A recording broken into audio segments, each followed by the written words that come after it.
Hello everyone, my self Monika Beniwal. Welcome to the quell quest. आज की class होने वाली है उपनिषद्स के बारे में। वैदिक लिटरेचर का ही एक पार्ट है ये। पिछली क्लासेस में हम लोग वैदिक लिटरेचर, इनके पार्ट्स, टाइप्स और जो वेदास हैं हमारे चार, उन सब के बारे में डिटेल से बात कर चुके हैं। If you are willing enough to watch these videos, you can go to the description box and click on the link to watch the videos. आइए आज की क्लास को शुरू करते हैं। आज हम उपनिषद्स के बारे में पढ़ने वाले हैं। लिटरल मीनिंग देखते हैं सबसे पहले। लिटरली उपा और शद। उपा का मतलब होता है नियर, शद का मतलब होता है सिट डाउन। तो सिट डाउन नियर समवन का मतलब है यहाँ पर जो बेसिकली वो है गुरु। गुरु शिष्य पद्धति कभी से चली आती है हमारे यहाँ पे। गुरु जो अपना ज्ञान शिष्य को देते हैं इन द डायलॉग फॉर्म, उसी को जब टेक्स्ट की फॉर्म में लिख दिया गया उसे ही कहा गया Upanishad. So to sit near the feet of teacher and the gain knowledge, this is वो जो टेक्स्ट लिखा गया उसे कहा गया उपनिषद। मोटो क्या था? Knowledge awards salvation. ज्ञान से ही मोक्ष की प्राप्ति होती है। सेल्वेशन मतलब मोक्ष, मोक्ष मतलब कि free from the cycle of birth and death. इन्हें वेदांता भी कहा जाता है। वेद और अंत है ना, इन दो शब्दों से मिलकर हमें ये दिख रहा है। तो क्यों कहा गया ऐसा? Because they denote the last phase of the वैदिक पीरियड। वैदिक पीरियड कहाँ से कहाँ तक चला था? 1500 BC से लेकर 500 BC तक। अब कुछ एक तो अर्ली था, एक लेटर वैदिक पीरियड था। अर्ली में लिखा गया ऋग्वेद और लेटर में क्या लिखे गए? बाकी के 3 वेद प्लस हमारे उपनिषद्स वगैरह जो लिखे गए थे। तो ये 700 टू अप्रॉक्सीमेट 500 BC जो है वो हमारा माना जाता है लेटर वैदिक पीरियड। क्लियर? और इसी जो लास्ट फेज को डिनोट करते हैं, इसीलिए इन्हें वेदांता कहा जाता है। Apart from that they reveal the final aim of Vedas, के उनका मुख्य उद्देश्य क्या है जो वेदों में लिखा गया है उन चीज़ों का। तो इसीलिए भी मतलब कि एक तरीके से वेदों से हमें अंत की तरफ लेकर जाते हैं, क्योंकि लास्ट में हम लोग क्या करते हैं? कंक्लूड करते हैं ना, उस चीज़ का हमें मकसद समझ आ जाता है कि हमने जो पढ़ा है वो या फिर जो लिखा है उसका क्या एम है। तो वही काम कौन करते हैं? उपनिषद करते हैं। सबसे पुराने उपनिषद कौन से हैं? बृहदारण्यक और छंदोग्य। जो लेटेस्ट उपनिषद है वो हमारा मिडाइवल और अर्ली मॉडर्न पीरियड के अप्रॉक्सीमेट लिखा गया। दारा शिकोह ने लिखा था, के द्वारा जो है इनको लिखा गया। मुक्तिका जो शाहजहाँ के बेटे थे। आप यूजुअली 108 जो है उपनिषद के बारे में पढ़ेंगे, बट इनका जो नंबर है वो अप्रॉक्सीमेट 200 और इनके बीच में वेरी करता है। मेन जो उपनिषद वो 11 हैं और कौन कौन से हैं यहाँ पर आप देख सकते हैं। अभी डिटेल में इनके बारे में हम लोग पढ़ेंगे। उससे पहले एक बार देख लेते हैं कि उपनिषद बात किस चीज़ के बारे में करते हैं। ये करते हैं आत्मा और ब्रह्मा के बारे में। Atma the self, Brahma the universal ultimate soul, जो एक हमारी क्या है, सबसे जो अल्टीमेट एनर्जी है, जो क्रिएटर है ना, उनके बारे में। तो आत्मा जो हमारी सेल्फ है वही क्या है? ब्रह्मा का ही एक पार्ट है। ब्रह्मा ही आत्मा है हर जगह पर। मतलब कि सृष्टि के सृजन से पहले भी ब्रह्म थे, चल भी उन्हीं से रही है, समय के अंत तक भी वही हैं और समय भी वही है और समय के अंत के बाद भी वही हैं। तो इस तरीके से जो फिलॉसफिकल वे में उपनिषद जो है वो बात करते हैं। अपार्ट फ्रॉम दैट इन दोनों के अलावा सेक्रीफाइस के फिलॉसफिकल आइडियाज़ क्या हैं, जो सेक्रीफाइसेस दिए जाते थे ऋग्वेदिक और हमारा जो वैदिक पीरियड है उसके अंदर, उनका फिलॉसफिकल कारण क्या है कि why do we do what we do.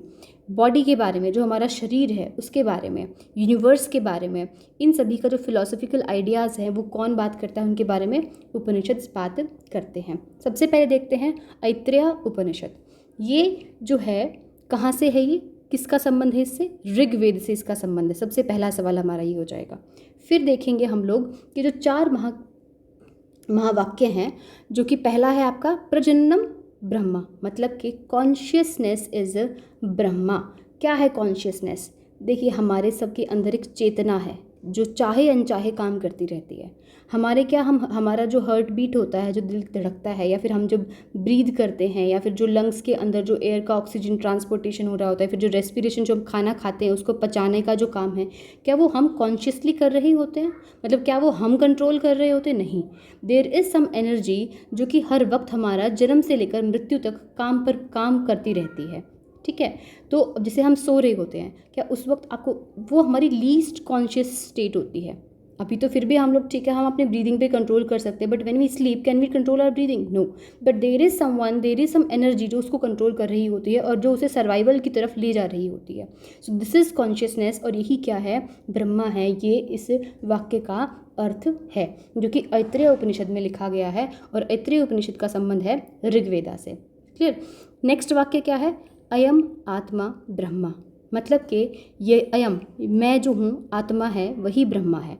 This self, जो आत्मा है, इस ब्रह्मा। क्लियर, यही जो है मेरे अंदर ही समाहित है और हर जगह मैं ही हूँ, है ना। ये किस में लिखा है? मांडुक्य उपनिषद में लिखा हुआ है। मांडुक्य, इसे मंडुक से कंफ्यूज ना करें, मांडुक्य अलग है, मंडुक अलग है। मांडुक्य उपनिषद है अथर्ववेद का पार्ट है। अथर्ववेद जो हमारा magical formulas, charms, spells and pleasure के बारे में डील करता है। हाउ टू किस तरह से हम लोग जो सुख हैं अलग अलग तरह के हमारे बेसिकली मैजिकल स्पेल्स के लिए है, बट हर तरह से जो प्लेजर है इस लाइफ के, वो किस तरह से हम लोग पा सकते हैं। नेक्स्ट वाक्य है हमारा तत् त्वम असि। तत् मतलब वह, त्वम तुम, असि मतलब हो, वो तुम ही तो हो। हर जगह क्या है? हर जगह ब्रह्म है। हम सभी के अंदर कौन है? ब्रह्म है, आत्मा है, वही ब्रह्म है, जो प्योर आत्मा है वही ब्रह्म है तरीके से। यही ये बात कहता है और ये लिखा गया है छंदोग्य उपनिषद, जो कि सामवेद का पार्ट है। सा रे गा मा आ रहा है तो क्या हो जाएगा? म्यूज़िक हो जाएगा। मतलब कि सामवेद का संबंध म्यूज़िक से है और जो हमारा इंडियन म्यूज़िक का जो ओरिजिन है वो कहाँ पर है? बैक सामवेद के अंदर है। और भरत मुनि जो हैं उनका जो नाट्य शास्त्र है उसका भी संबंध कहाँ है? यहीं से है। गंधर्व वेद है, गंधर्व वेद जो कि उपवेद है सामवेद का। ठीक है, तो ये थोड़ी सी हमारी रिवीजन हो गया। नेक्स्ट इज अहम ब्रह्मासि। अहम मतलब कि मैं, ब्रह्मा, असि, असि मतलब हूँ, मैं क्या हूँ? ब्रह्म हूँ, आई एम ब्रह्मा। ये भी कहाँ लिखा गया? ये लिखा गया है बृहदारण्यक उपनिषद के अंदर, जो कि किसका पार्ट है? यजुर्वेद का पार्ट है। बृहदारण्यक के कुछ और स्पेशल बात क्या है? ये जो हमारा श्लोक है, जो अब शायद से आप सबने देखा होगा, यूजुअली स्कूल वगैरह के सामने ये लिखा होता है, तो बहुत ही अच्छा श्लोक है ये भी कहाँ पर है? हमारा बृहदारण्यक के अंदर ही लिखा हुआ है। शतपथ ब्राह्मण है। यजुर्वेद का जो शुक्ल है, यजुर्वेद देखा था हम लोगों ने, 2 पार्ट्स में डिवाइड किया था, एक था शुक्ल और एक था कृष्ण। कृष्ण का जो मतलब होता है वो होता है ब्लैक, और इसी के कंट्रास्ट में शुक्ल का मतलब हो जाता है वाइट। ठीक है, तो ये 2 पार्ट्स में डिवाइड किया था। अस्तो माँ सदगम्य। अस्तो माँ मतलब कि हमें लीड कीजिए, ले जाइए। कहाँ? सद मतलब अच्छा, गम, गम धातु होती है लेकर जाना, जाना होता है, गम मतलब जाना। अनरियल से रियल की तरफ, सच्चाई के मार्ग पर हमें लीड कीजिए। लेड अस फ्रॉम तम। तम का मतलब होता है डार्कनेस, अंधेरा। ज्योति मतलब लाइट, हमें कहाँ से कहाँ लेकर जाइए? Lead us from darkness to light. मृत्योर माँ अमृतम गम्य, मतलब कि मृत्यु से अमृत की तरफ, अमृत मतलब कि इमोर्टैलिटी की तरफ। Lead us from death to immortality. ओम शांति ही शांति ही शांति ही। Om let there be peace, peace and peace. ठीक है, ये पेपर में आपसे इसका मीनिंग नहीं पूछने वाले हैं, बट जस्ट ऐसे ही मैंने बता दिया आपको।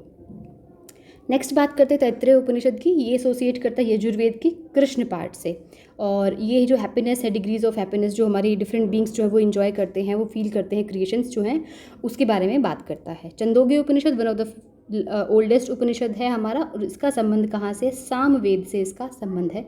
यजुर के बारे में थोड़ा सा और देख लेते हैं। यजुर्वेद जो है वो कहाँ से आया है? यजुस से आया है। यजुस वर्ड, जो यजुस वर्ड है इसका मतलब होता है वर्शिप। क्या होता है? वर्शिप, पूजा करना, पूजा अर्चना करना। तो ये क्या है? एक तरीके से गाइड की तरह काम करता है। किन के लिए? प्रीस्ट्स के लिए।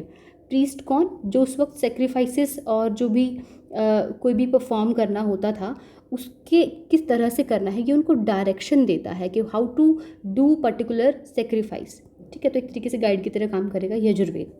सामवेद म्यूजिक देख चुके थे हम लोग, और जो छंदोग्य उपनिषद और बृहदारण्यक उपनिषद हैं हमारे, ये दोनों मिलकर क्या करते हैं? वेदांता फिलॉसफी का एक बहुत ही फंडामेंटल पार्ट जो है वो बनाते हैं। केन उपनिषद, केन का मतलब होता है किसके द्वारा। संस्कृत का शब्द है बाय हुम, किसने रची है ये सृष्टि, क्रिएट किसने किया है, who is the creator.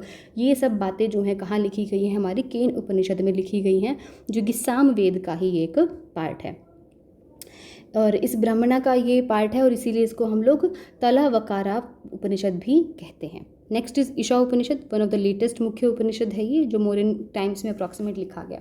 Next is श्वेताश्वतारा उपनिषद। ये क्या है? खास बात क्या है कि बाकी तो काफ़ी सीरियस फिलोसॉफिकल थॉट्स देते हैं, ये बहुत ही सिंपल वे में और इजी गोइंग वे में पोइटिक तरीके से हमें समझाता है ये सारे फिलोसॉफिकल बातें।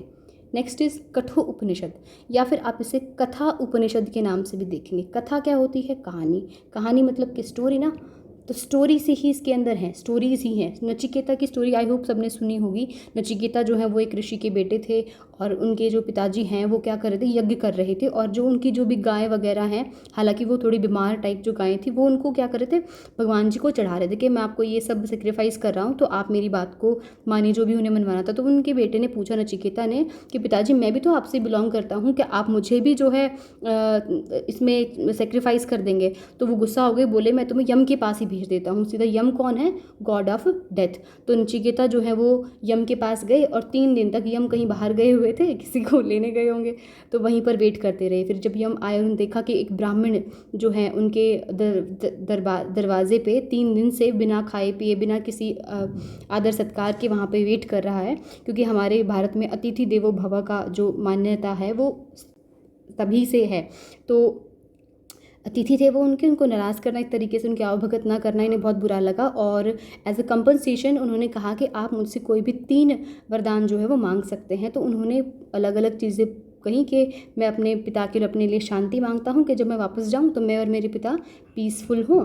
और एक उन्होंने मांगा कि आप मुझे सीक्रेट बताइए कि जो डेथ है, डेथ के बाद जो है क्या होता है।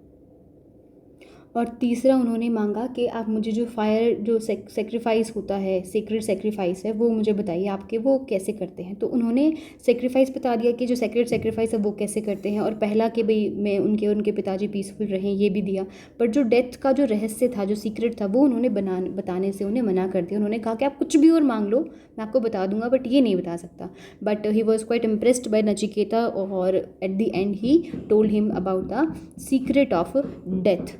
This was very important, that is why जो है ये सब कठोपनिषद में हमें देखने को मिलता है। जो एडविन अर्नोल्ड है, उन्होंने ही ये एज अ बुक लिखी थी, द सीक्रेट ऑफ डेथ। और एडविन अर्नोल्ड जो हैं वो the light of Asia, the light of Asia किन्हें कहा जाता है? हमने सबसे पहले जब वेद पढ़े थे फर्स्ट में हमने देखा था बुद्ध भगवान को, बुद्धा को जो है द लाइट ऑफ एशिया कहा जाता है। तो द सीक्रेट ऑफ डेथ कहाँ पर मिलता है? कठो उपनिषद में मिलता है। और नचिकेता क्या था सीक्रेट ऑफ डेथ? कि भाई आत्मा जो है वो नश्वर है, शाश्वत है, सॉरी, आत्मा न, इसको ना तो मारा जा सकता है ना काटा जा सकता है, दिस इज़ परमानेंट, और ये ब्रह्मा का ही पार्ट है। और इस तरह से ही हमने उन्हें बताया। मुंडक उपनिषद की बात करते हैं तो ये परा विद्या और अपरा विद्या के बारे में बात करता है। परा का विद्या का मतलब है सेल्फ रियलाइजेशन, अपरा विद्या का मतलब है सेल्फ को छोड़कर जो भी मटीरियलिस्टिक नॉलेज बच जाती है वो सारी। और सबसे ज़्यादा इंपॉर्टेंट और फेमस क्वेश्चन जो है हमारा सत्यमेव जयते, जो कि हमारा क्या है, नेशनल मोटो है हमारा, है ना। कब इसको अपनाया गया था? 26 जनवरी 1950 को हम लोगों ने, हमारी इंडिया ने नेशनल मोटो के तौर पे सत्यमेव जयते को अपना लिया था। और ये कहाँ से लिया गया है? मुंडक उपनिषद से लिया गया है, ध्यान रखिएगा। और इसका मतलब क्या होता है? इसका मतलब होता है ट्रुथ अलोन ट्रायम्फ। ट्रायम्फ का मतलब है जीत, जीत सदैव सत्य की होती है। Next is Mandukya Upanishad, shortest Upanishad है ये, ओम के बारे में इसमें बात करी गई है। और जो हमारी 3 फिलोसफिकल साइकोलॉजिकल स्टेट्स हैं, वेकिंग, ड्रीमिंग एंड स्लीपिंग, और इसके अलावा जो 4th स्टेट है इल्यूमिनेशन, मतलब कि जब ज्ञान की प्राप्ति हो जाती है हमें, उसके बारे में बात करता है। And the last one is प्रश्न। प्रश्न क्या होता है? क्वेश्चन, है ना, क्वेस्ट से आया क्वेश्चन। सो उसके बारे में बात करता है, क्वेश्चन आंसर फॉर्म में है। कुछ लोग थे जो कि जानना चाहते थे ब्रह्मा के बारे में, वो किसी के पास गए, किसी ऋषि मुनि के पास, उन्होंने सवाल पूछे, ऋषि ने उन्हें जवाब दिया और उन्हीं को उपनिषद की फॉर्म में लिख दिया, और इसे ही कहा गया प्रश्न उपनिषद, और ये है हमारा क्वेश्चन आंसर की फॉर्म में। So this was all about our today's video. So I hope आपको अच्छा लगा होगा। If you like it then please consider subscribing to my channel. Thank you so much. Bye bye.